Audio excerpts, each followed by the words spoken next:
Hello everyone! Ayan, kumusta po sa inyong lahat? So for today's video, ay tara at samahan niyo po ako magluto nitong ating isa na namang napakasarap na ulam. For today's video, walang iba kundi itong ating nilagang baboy. And meron din po tayong lumpiang toge. So ayan na nga, at meron tayo dito guys na pork. So ang gamit natin rib, syempre masarap po sa sinabawan ay yung may buto-buto. So ayan, malambot na yan guys. So niluto ko na ng siguro mga 30 minutes. So malambot na po yung ating pork dyan. So tinimplahan na po natin yan ng asin, patis, isang pork cube, tapos may pamintang buo, tapos sibuyas. And then, syempre, pag malambot na yung ating pork, pwede na natin ilagay yung ating patatas. So, palambutin lang din natin yung ating patatas. Pagkatapos, ilagay na rin natin itong ating 3 pirasong siling pangsigang. And then, itong ating pechay. Ayan, hintayin lang po natin yung lumambot yung ating mga gulay.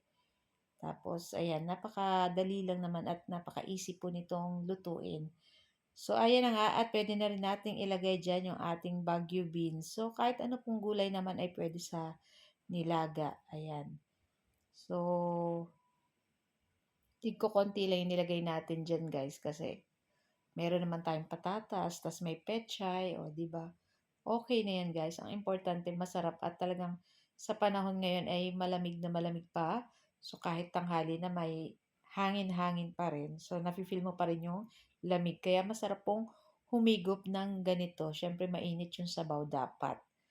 So yun na nga at lulutuin lang natin ng ilang minuto pa yung ating mga gulay dyan. And ayan. So, tikman na lang din ninyo kung medyo matabang pa. Siyempre, adjust na lang. Dagdagan na lang kung medyo kulang pa yung ating lasa. So, okay na rin to guys. At pwede na nating patayin yung ating apoy at pwede na rin nating i-transfer sa ating mga mangkok at mag-ready na rin tayo nitong ating ipipritong lumpiang toge. So, meron kami guys na natirang ginisang toge, yung may tofu, tas may pork. So, ulam namin nung nakaraang araw. So, syempre, para maiba naman at gawin natin, pasarapin natin lalo, 'di ba? Partner nitong ating sabaw, dapat may prito. So, okay na tong ating lumpiang toge. Ayan. So, hindi ko na pinakita yung pagbalot nitong ating toge. So, ayan na, prito na. So, marami rin naman kaming luto na lumpiang toge, guys. Kasi may marami-rami pa yung natira nung last time na nagluto kami ng ginisang toge. So, ayan na nga, guys. So, ito lang po ang aming video today at sana po ay nag-enjoy kayo.